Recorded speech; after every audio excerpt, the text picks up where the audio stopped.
வணக்கம்ப்பா. இன்றைக்கி வாங்க நம்ம பாக்கியலட்சுமி சமையல் அறையில் இன்றைக்கி ரவையை வச்சு ஹெல்த்தியான ஒரு அடை ஒன்று செய்ய போகிறோம். வாங்க பார்ப்போம். சின்னவங்கலேருந்து பெரியவங்க வரை எல்லாருமே சாப்பிட்லாம். குழந்தைகளுக்கு ஸ்கூலுக்கும் டிஃபன் பாக்ஸ் கொடுத்து அனுப்பலாம். இது 2 மணி நேரத்துக்கு முன்னாடி 1 கப் ரவைக்கு 1/2 கப்பு தயிர் போட்டு ஊற வச்சுருக்கேன். இந்த மாதிரி பாருங்கள். இந்த மாதிரி இருந்தால் போதும். தண்ணியெல்லாம் விடலை, தயிரில் தான் ஊற வச்சுருக்கேன். பாருங்கள். இப்போ பாருங்கள், வெங்காயம் போடுறோம். இது வாழைக்காயை வேக வச்சு துருவி எடுத்துருக்கோம். இது உருளைக்கிழங்கு துருவினது. இது நறுக்கின பச்சை மிளகா. நமக்கு எவ்வளோ காரம் தேவையோ அந்த அளவுக்கு போட்டுக்கலாம். 1 ஸ்பூன் எள்ளு போடுறேன். எள்ளு போடுறது ரொம்ப நல்லது.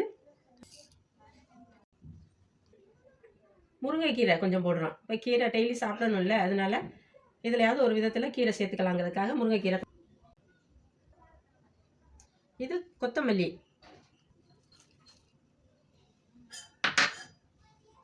எடுக்கவா. இது கருவேப்பிலை.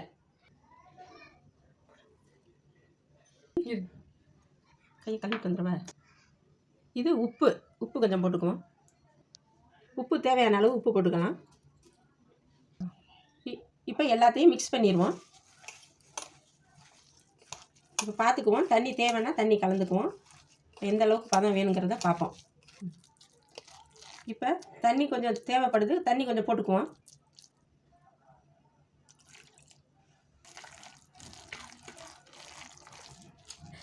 உப்புமா நம்ம செஞ்சு சாப்பிட்டுக்கிட்டு இருக்கோம் ரவையை வச்சு. நம்ம உப்புமாவை டிஃபன் பாக்ஸில் கொடுத்து அனுப்ப முடியாது பிள்ளைங்களுக்கு. நம்ம இது மாதிரி செஞ்சோன்னா அவங்க சாப்பிடவும் செஞ்சுவாங்க. ஸ்கூலுக்கும் டிஃபன் பாக்ஸில் கொடுத்து அனுப்பலாம். அவங்களுக்கு தேவையான எனர்ஜி ஸ்கூலில் இருக்கும்போது கிடைக்கும். அதனால் இது மாதிரி கொடுத்து விடுங்க ஒரு நாள். இப்போ கல் காஞ்சிருச்சுமா, வாங்க பார்ப்போம் எப்படி செய்யலாங்கிறது. எண்ணெய் ஊற்றிருக்கு, இது காஞ்சிடுச்சு. இப்போ எப்படி தட்டலாங்கிறத பார்ப்போம். இப்போ ஒரு உருண்டை எடுத்துட்டோம். இப்போ தவாவில் வச்சு தட்டுவோம். ரொம்ப அகலமாகலாம் வேண்டாம், சின்ன சின்னதாக இருந்தால் தான் பார்க்குறதுக்கு நல்லாயிருக்கும். டிஃபன் பாக்ஸ்லேயே வைக்க முடியும்.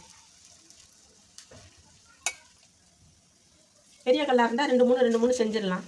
சின்ன கல்லாக இருந்தால் ஒன்று ஒன்றா தட்டினோம்னா லேட் ஆகும். அதனால் கொஞ்சம் சீக்கிரம் வேலையும் முடியும், கேஸும் நம்மளுக்கு மிச்சமாகும். அதனால் சின்ன சின்னதாக தட்டிடுங்க.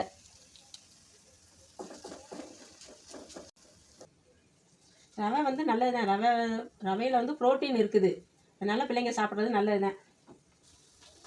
வெந்துருச்சுமா, இப்போ நம்ம திருப்பி போடுவோம்.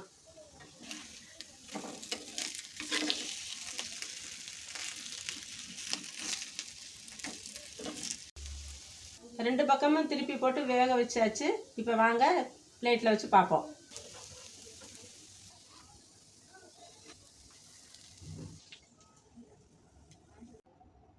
பாருங்கம்மா, ஆயிடுச்சு. இது மாதிரி செஞ்சு சாப்பிடுங்க. குழந்தைகளுக்கும் கொடுங்க, ஸ்கூலுக்கு கொடுத்து அனுப்புங்க. பிள்ளைங்களுக்கு ஹெல்த்தியாக இருக்கும்.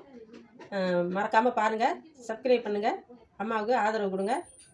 நன்றி, வணக்கம். இதுக்கப்புறம் இன்னொரு வீடியோவில் நம்ம பார்ப்போம்.